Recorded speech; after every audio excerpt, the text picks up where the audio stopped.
பிரியமானவர்களே, இயேசு கிறிஸ்துவின் இணையற்ற நாமத்தில் உங்களை வாழ்த்துகிறேன். இந்த மன்னா டுடே என்ற டெய்லி பாட்காஸ்டை கேட்கிற உங்கள் ஒவ்வொருவரையும் கர்த்தர் ஆசீர்வதிப்பாராக.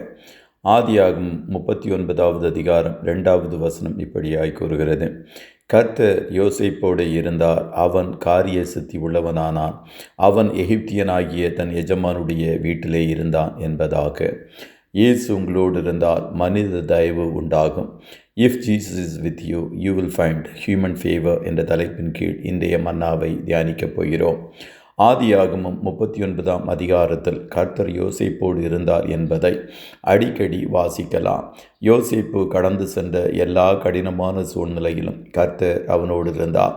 யோசேப்பு அடிமையாக விற்கப்பட்டான். தன்னுடைய தகப்பன், குடும்பம், தேசம் எல்லாவற்றையும் இழந்து வேறொரு தேசத்தில் யாரும் தெரியாத இடத்தில் அடிமையாக விற்கப்பட்டான். இப்படிப்பட்ட கடினமான சூழ்நிலையில் கர்த்தர் அவனோடு இருந்தார்.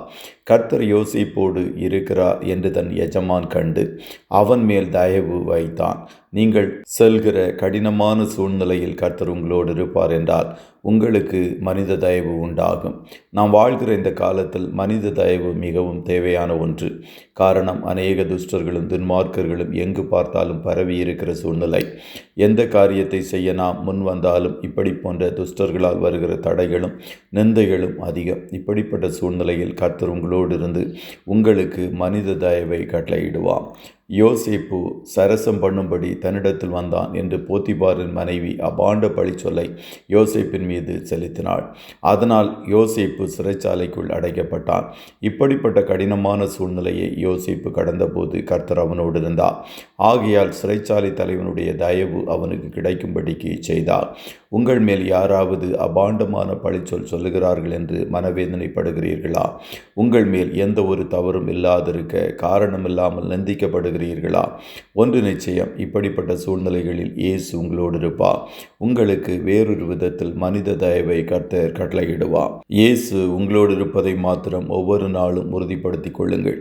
அப்பொழுது இந்த உலகத்தில் மனித தயவை கர்த்தர் கட்டளையிடுவார். கர்த்தர் தாமே உங்கள் ஒவ்வொருவரையும் ஆசீர்வதிப்பாராக. ஜெபம் செய்வோமா? நல்ல தகப்பனே, உம்மை நன்றியோடு துதிக்கிறோம். இந்த மன்னா டுடே என்ற டெய்லி பாட்காஸ்டை கேட்கிற உம்முடைய பிள்ளைகள் ஒவ்வொருவரையும் கர்த்தர் தாமே ஆசீர்வதிப்பீராக.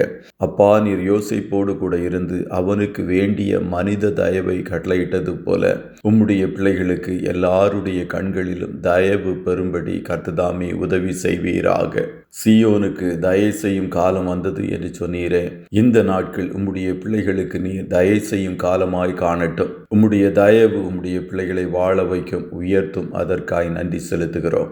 இன்றைய தினம் உம்முடைய பிள்ளைகள் கையிடுகிற வேலைகளை ஆசீர்வதியும், போக்கிலும் வரத்திலும் உடனிரும். கண்ணின் மணி போல பாதுகாத்தருளும். நன்மையானவைகளை பேசுகிற இயேசுவின் இரத்தத்துக்குள்ளாய் ஒவ்வொருவரையும் கொடுத்து வாழ்த்தி ஜெபிக்கிறோம் நல்ல பிதாவே. ஆமே.